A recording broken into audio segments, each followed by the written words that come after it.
eu poderia estar roubando, eu poderia estar matando. Eu poderia estar aqui comemorando uma vitória no estádio Beira-Rio, que deixa o Internacional na segunda colocação de novo, legal, massa, mas eu não sou cego e eu tenho expectativas maiores para a temporada e eu sou obrigado a reclamar. E eu estou fazendo isso desde ontem à noite, porque eu não gostei nada do que vi do Internacional ontem, nada. Tirando alguns pontos específicos positivos que a gente pode até tratar aqui, eu faço questão de salientar o que me preocupa. E duas coisas ontem foram determinantes no jogo, e as duas relacionadas ao treinador, tá? Primeira delas, a escalação equivocada. O treinador continua com as suas insistências. E a segunda, a substituição, para mim, nevrálgica aos 17 minutos do segundo tempo, que fez com que o Internacional abandonasse o jogo quando ele tira o Praxedes e coloca o Musto. Nós terminamos o jogo de ontem, senhoras e senhores, em campo, com Moisés, Musto, Marcos Guilherme e Potker. As insistências inacreditáveis do treinador do Internacional com jogadores que deram 1, 2, 3, 4, 20 provas de que não dão resultado neste momento para o Internacional.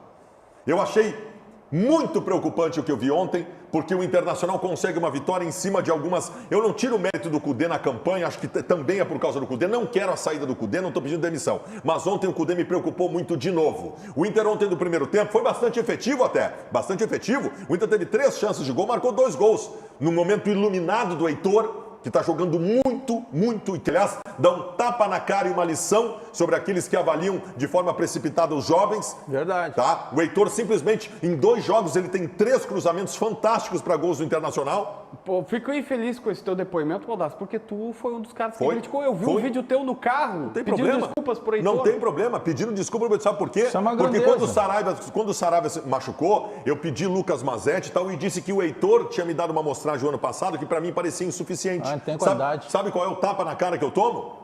A amostragem de jovem, ela tem que ser muito mais pacienciosa por nossa parte. É que quando o Saravia daqui a pouco ele oscila, ele não vai tão bem, a gente não cobra dele o quanto a gente cobra quando entra o garoto. Só que tem um detalhe nisso tudo que tu tá falando. O Musto, para mim, é o Thiago Neves do Inter.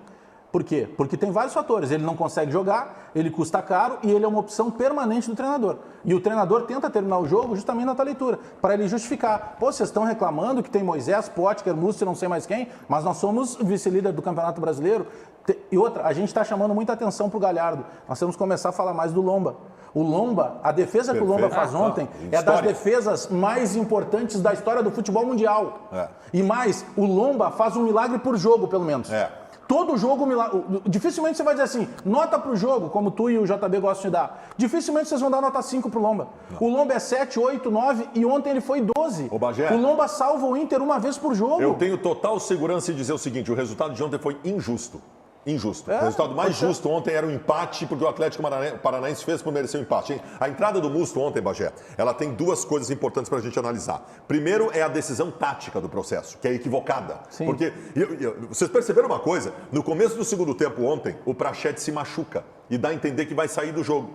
O Cudê chama o D'Alessandro aquece e vai para a beira do campo para entrar. No começo do segundo tempo, no lugar do Praxedes. Aí o Praxedes diz, não, professor, estou bem, deixa eu jogar. Beleza, volta o Praxedes. Depois, quando ele tira o Praxedes... 10 minutos depois, ele tira o Praxedes para colocar o Musto. Então, assim, a primeira decisão dele, a primeira questão da entrada do Musto, ela é tática, é errado. O Musto, com a entrada do Musto junto do Lindoso, o Inter abandonou qualquer ação de meio campo, entregou a bola para o Atlético Paranaense. E a segunda coisa é a qualidade técnica do Musto. O Musto entra atrapalhado, fazendo faltas que não deveria, faz falta na frente da área, errando um passe atrás do outro. Então, assim, não há justificativa para o Musto aparecer no time. Ô, Tiger, fala sobre Musto.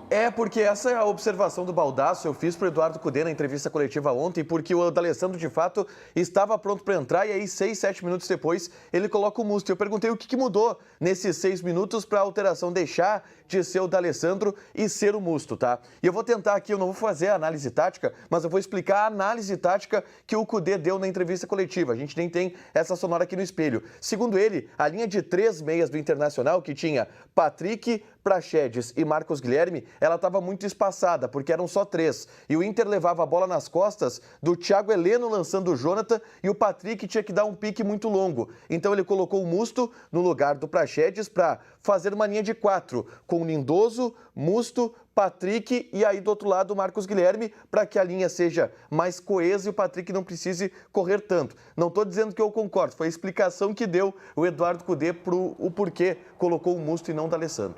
Esse é o erro, esse é o problema. Porque a premissa básica da argumentação dele para ter colocado o Musto é uma premissa defensiva, quando aquele era justamente o momento do jogo para tu definir. Se entrasse o D'Alessandro, tu teria um controle muito melhor de bola no meio-campo. O Inter ontem foi falho na sua produção do meio-campo, foi efetivo, mas foi falho. E muito também, eu vou ter que dar essa atenuante, pelas ausências do Edenilson e principalmente do Bosquilha. Cada vez que o Bosquilha não joga, a gente percebe a importância desse jogador. Agora, decisões erradas. Outra coisa.